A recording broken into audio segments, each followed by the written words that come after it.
Buen día, estimados aprendices. El día de hoy seguiremos adelante con nuestro resultado de aprendizaje, aplicar herramientas ofimáticas en el registro de la información contable.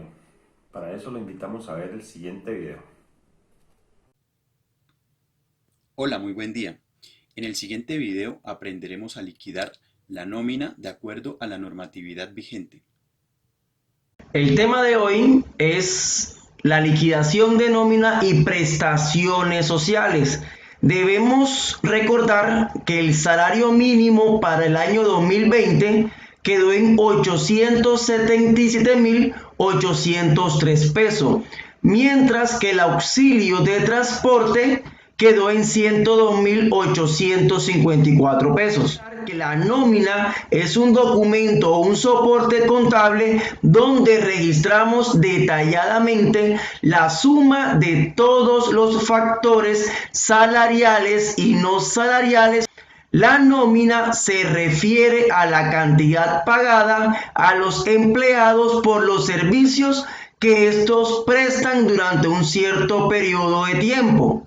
Hablemos de las partes de la nómina, como son el devengado, que es todo lo que recibe o percibe el trabajador, como sueldos, horas extras, bonificaciones, auxilio de transporte, entre otros. Tenemos las deducciones, que son todos aquellos descuentos que tenemos que hacerle por ley al empleado, como son el aporte que debe hacer el empleado a los fondos de pensión, salud, si presenta embargos o tiene libranzas. Y el neto pagado, que es lo que realmente va a recibir el trabajador. Es la diferencia aritmética entre el devengado y las deducciones. Es lo que efectivamente va a recibir por nómina el empleado. Las otras partes de la nómina son los aportes para fiscales, como es el SENA, el bienestar familiar y las cajas de compensación familiar. Este aporte le corresponde el 100% al empleador. Tenemos los aportes que debe hacer el empleador por cada uno de sus empleados a los fondos de salud, pensión y riesgo laboral. Y tenemos la parte de la provisión de las prestaciones sociales. Recordemos que mes a mes por la nómina debemos hacer la estimación o la provisión de las respectivas prestaciones, como son las cesantías, los intereses sobre cesantías, las primas y las vacaciones. Expliquemos qué es salario. El salario es todo lo que recibe el trabajador, sea en dinero o en especie, como las primas, sobresueldos, bonificaciones, horas extras, comisiones. Pero ¿será que el auxilio de transporte hace parte del salario? No. El auxilio de transporte, como su nombre lo indica, es una ayuda, es un subsidio que recibe el trabajador para que pueda transportarse desde su casa hasta el lugar de trabajo. No todos los empleados tienen derecho a recibir este auxilio de transporte. Tienen derecho a aquellas personas que ganen hasta 2 salarios mínimos legal vigente, que para el año 2020 sería 1.755.606 pesos. Hablemos ahora de la jornada de trabajo. La jornada de trabajo en Colombia son de 8 horas diarias, donde la jornada diurna comienza a partir de 6 de la mañana hasta las 9 de la noche. Mientras que la jornada nocturna comienza a partir de 9 de la noche hasta las 6 de la mañana. Aquí tenemos cada uno de los conceptos o detalles de las horas extras con el respectivo porcentaje o recargo. Como nos damos cuenta, cada uno de los porcentajes tiene el 1, delante de la tarifa. Por ejemplo, el recargo nocturno vale 0.35%. Pero si yo quiero ser más ágil o más rápido al momento de liquidar las horas extras, simplemente yo le agrego el 1, adelante para que de manera automática me saque el porcentaje y le sume la cantidad de horas extras trabajadas. Por eso es que yo le agrego el 1 delante de los porcentajes. Para poder liquidar cada una de las horas extras, debo calcular inicialmente el valor de la hora de trabajo de cada uno de los empleados. Y esto mediante una fórmula que es sueldo entre 240, donde 240 es igual o corresponde a 30 días de trabajo por 8 horas de trabajo.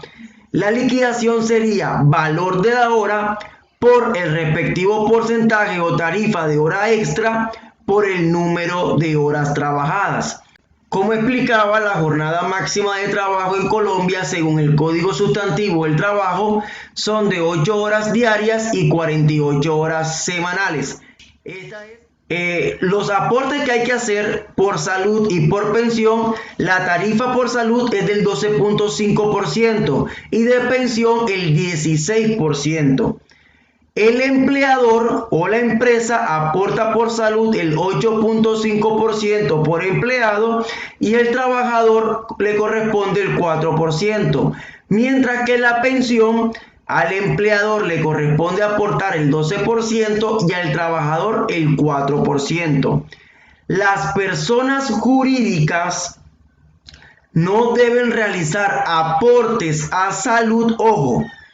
Las personas jurídicas, las empresas, no deben realizar el aporte a salud que sería del 8.5% cuando tenga más de un empleado afiliado y que estos no ganen más de 10 salario mínimo mensual vigente. Pero el empleado o el trabajador sí le corresponde por salud aportar el 4%. La tarifa de ARL va a variar dependiendo del riesgo. Tenemos 5 riesgos, donde el riesgo 1 es el más bajo y el riesgo 5 el más alto.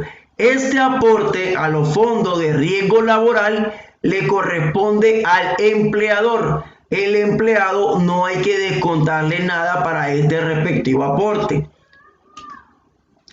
Para poder liquidar los aportes a seguridad social, se debe excluir el auxilio de transporte. Entonces la fórmula sería total devengado menos auxilio de transporte, porque recordemos que el transporte no hace parte del salario por el respectivo porcentaje de aporte, que si es por salud del empleador sería el 8.5% en los casos que el empleador deba aportar, por pensión el 12% y asimismo con los aportes del empleado o el trabajador. Entre otros descuentos o otras deducciones que debemos hacerle a los empleados, tenemos los embargos ordinarios, los embargos especiales y los descuentos por préstamos o libranzas a los empleados. Hablemos de los aportes parafiscales. Como ya habíamos explicado, son el SENA, la Caja de Compensación Familiar y el Instituto Colombiano de Bienestar Familiar. Pero así como la salud, las empresas o las personas jurídicas no deben realizar los aportes ni a SENA ni al Instituto Colombiano de Bienestar Familiar para aquellos empleados que devenguen menos de 10 salarios mínimos. El único aporte parafiscal que debe hacer actualmente la empresa es a la Caja de Compensación Familiar, que es del 4%. La fórmula para liquidarlo es la misma que si se calculara lo de seguridad social. Es total devengado menos el auxilio de transporte por el respectivo porcentaje parafiscal, que en este caso sería solamente de la Caja de Compensación Familiar del 4%. Y por último tenemos las prestaciones sociales Ojo, lo que nosotros contabilizamos en la nómina mensual no es la liquidación definitiva de estas prestaciones, es una estimación o una provisión que yo voy haciendo de la posible deuda que yo voy a tener con mis empleados. Estas provisiones son cesantías del 8.33% mensual, los intereses sobre cesantía correspondiente al 12% del valor de las cesantías. Tengo las primas que es el 8.33% mensual y las vacaciones que es del 4.17% mensual. Para liquidar las prestaciones, exceptuando las vacaciones, sí se incluye el auxilio de transporte, excepto para las vacaciones. Para el resto, sí debo incluir el auxilio de transporte para provisionar estas prestaciones económicas.